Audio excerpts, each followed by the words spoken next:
সংগ্রামী বন্ধুগণ, ভারতের সাথে সকল বন্ধুদের তথ্য বাতিল বন্ধুবাসদের গ্রেপ্তারের দাবিতে ইসলামী আন্দোলন বাংলাদেশ ঢাকা মহানগর কর্তৃক আয়োজিত বিক্ষোভ পূর্বে সমাবেশে এখন সভাপতির বক্তব্য রাখবেন ইসলামী আন্দোলন বাংলাদেশের সংগ্রামী সহকারী মহাসচিব নগর উত্তরের সংগ্রামী সভাপতি জননেতা অধ্যক্ষ হাফেজ মৌলানা শেখ ফজলে বারী মাসুদ।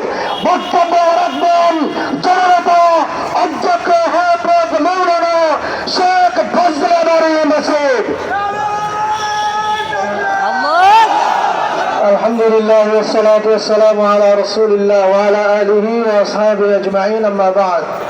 ইসলামী আন্দোলন বাংলাদেশ ঢাকা মহানগর উত্তর দক্ষিণ কর্তৃক আয়োজিত আজকের এই বিক্ষোভ পূর্ব সমাবেশের সংগ্রামী প্রধান অতিথি, সংগ্রামী জননেতা, ইসলামী আন্দোলন বাংলাদেশের প্রেসিডিয়ামের অন্যতম সদস্য জননেতা হযরত মাওলানা সৈয়দ মুসাদ্দিক বিল্লাহ আল মাদানী, উপস্থিত ঢাকা মহানগর দক্ষিণের সংগ্রামী সভাপতি জননেতা মাওলানা ইমতিয়াজ আলম, উপস্থিত কেন্দ্রীয় নেতৃবৃন্দ, নগর নেতৃবৃন্দ, বিক্ষুব্ধ নগরবাসী, আমার ভাই বন্ধুগণ, প্রিয় ভাইরা, আমার বক্তব্য হয়ে গেছে। আমাদের প্রধান অতিথি বক্তব্য রাখবেন। আমি সংক্ষেপে দু একটি কথা বলতে চাই। আমাদের প্রধানমন্ত্রী বলা যায় না, বিনা ভোটের প্রধানমন্ত্রী। উনি গত 22 তারিখ ভারতে গেলেন। ভারতে গিয়ে এই চুক্তি করেছে, সাথে সাথে দেশবাসী বুঝে ফেলেছে এই চুক্তি কিসের চুক্তি। এরপরেও ইসলামী আন্দোলন বাংলাদেশ কর্মসূচি দেয় নাই। আমরা দেখতে চাই কোন ব্যাখ্যা প্রধানমন্ত্রী থাকতে পারে, সেই অপেক্ষাও আমরা করেছি। কিন্তু দেখলাম প্রধানমন্ত্রী যে সাংবাদিক সম্মেলন করলেন, এটা একটা তেলবাজি আর হাস্যরসের সংবাদ সম্মেলন। প্রধানমন্ত্রী সংবাদ সম্মেলন এমন হতে পারে না। প্রশ্ন করা হয়, সাংবাদিকরা প্রশ্ন করে, উনি প্রশ্নের উত্তর না দিয়ে অন্য রাস্তায় চলে যান, কারণ তার বলবার কিছু নাই। কারণ যেই চুক্তি তিনি করে এসেছেন, এর একটা চুক্তি দেশবাসীর কল্যাণে তিনি করতে পারেন নাই। তিনি উল্টো কি বলেন, ভারতের জনগণ নাকি তাকে খুব ভালোবাসে। ভালো তো বাসবেই, আপনি তো ভারতের নেতা, বাংলাদেশের নেতা আপনি না।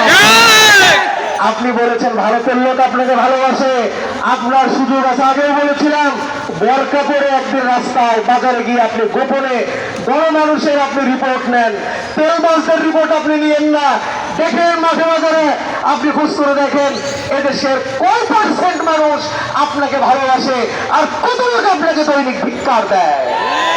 প্রধানমন্ত্রী এবং তেলবাস কেউ খুব খুশি হয়েছে, বলে কি ভারতীয় সরকার, মোদী সরকার ক্ষমতায় আসার পর প্রথম কোন বিদেশি সরকারকে আমাদের প্রধানমন্ত্রীকে আমন্ত্রণ জানিয়েছে।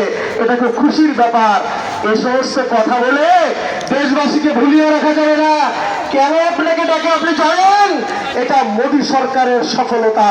সেটা কি? প্রত্যেকটা সরকার চায় সে ক্ষমতা আসার পরে কি দেশের জন্য সে করতে পারে না, সে চায়। মোদী সরকার জানে বাংলাদেশের প্রধানমন্ত্রীকে ডেকে এনে ভারতের জন্য যে সকল দাবি আদায় করা অতি সহজে সম্ভব। পৃথিবীর কোন রাষ্ট্রপ্রধান কেন কোন ব্যক্তিকে দিয়া এত দাবি আদায় করা ভারতের জন্য সম্ভব নয়।